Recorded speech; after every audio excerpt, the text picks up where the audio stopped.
All right, hey everybody. I am going to set up a video on how to remember your eruption ages for permanent teeth.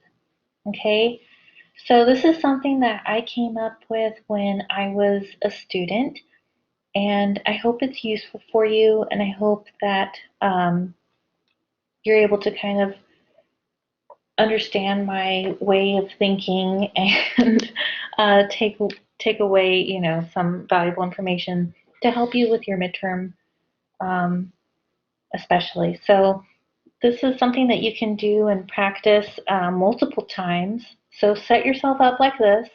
Um, Create a little box for the maxillary and a box for the mandibular. And then you can label them up on top: centrals, laterals, canines, first premolar, second premolar, first molar, second molar, third molar, and then you go from here. So the first permanent tooth to erupt is going to be your mandibular first molar, and that happens at age 6 to 7. Okay, then you're going to move up to the first molar of the maxillary teeth. Now remember, all of these teeth are going to be primary teeth at this stage. At this age, everyone's primary, but the first non-succedaneous teeth to erupt are going to be these first molars. Mandibular tends to come out first. And then the first little teeth to start wiggling out are going to be the uh, deciduous mandibular central incisors, and that's also around this age. So it goes in this order. It goes mandibular first molar, maxillary first molar, and then the mandibular central incisors at around 6 to 7. Okay?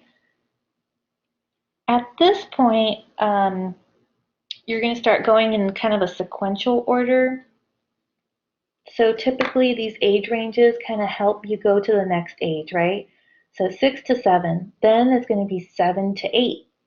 And that's going to be your central, maxillary central incisors and your mandibular lateral incisors.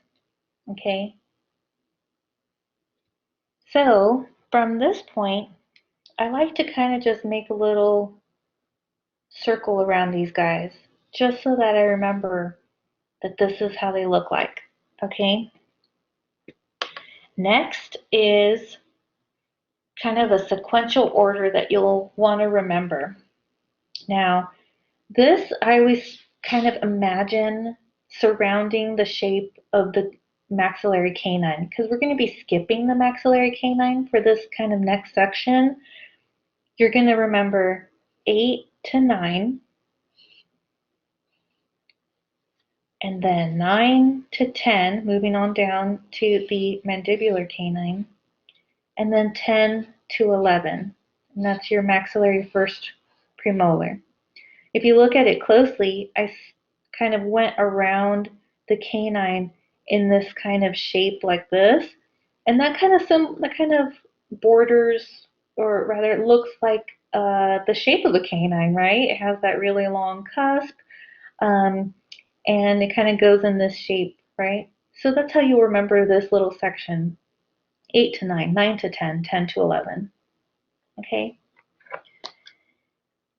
And then after that, you're going to be moving on down to the premolar section. Now, at this point, it starts kind of a 2-year age range.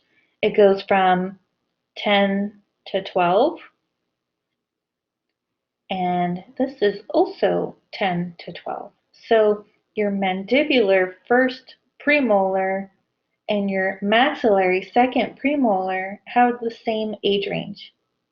Okay, I try to remember these two as having these 2-year gaps. All right, then you're going to move on and fill in the gaps here. What's left? We only have our mandibular second premolar and your maxillary canine. Okay, those also have the same age ranges. And they happen typically mandibular first, then canines. Okay. After that, you're looking at skipping on over to fill in these second molars. And this is going to be a unique one. The mandibular second molar also has a 2-year age range. Okay. And then the maxillary has a 1-year age range. Now, if you recall, these molars are called the 12-year molars, right? If you remember your sealant program, we have our 6-year molars and our 12-year molars. Okay, that's because the first molars start popping up at 6, right? But your second your second molars, they come out at 12. The way that I remember this is that, yes, these are our 12-year molars. And since the mandibular one tends to come out first, I remember that first has a 1 on it.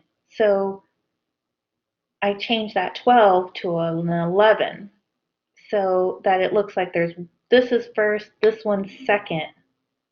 I kind of think of it that way. That's how I remember this age range. For the second year molars, it's 11 to 13 and 12 to 13. Okay, and then your third molars, those come out way later. They come out in an age range of 17 to 21. Okay. Now, so this is a really weird way to remember it, but if you kind of roll back and watch this video a couple times, I hope you'll kind of see the method of my madness when it comes to this. Essentially, you're going to start at your mandibular first molar, move up to your maxillary, head on over to the central incisor, mandibular central incisor, and then you'll know that these have the same eruption ages. Make that canine shape with a sequential upward order from 8 to 9, 9 to 10, 10 to 11. And then from your 11, 12, you're looking at filling in these, or excuse me, next up would be the 10 to 12. So you're looking at a 2-year age range that go from the first mandibular premolar to the second maxillary premolar. Okay, and then 11 to 12 are shared between the second premolar and the canine, and then you're jumping over and doing that 1, 2 for the 12-year molars. And then 17 to 21, you guys can remember that. And then as far as root completion times, yeah, there's ranges. Really what you got to do is just kind of remember that the root completion is usually done about 2 years after these teeth are erupted.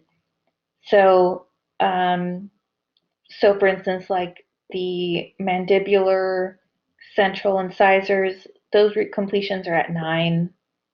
The central maxillaries are completion is done at 10. So you can kind of see that they happen after like 2 years after the last number in that range for the most part. There's going to be some ranges over here, but as long as you can remember about 2 years after your final eruption of the tooth, then that's good enough. That's good enough to be able to kind of pass this test. So you don't have to remember exact numbers for those, but this hopefully will help you. And yeah, keep watching it, practice it a bunch of times, and hopefully this is helpful for you guys during the midterm. All right, have a good one. Bye.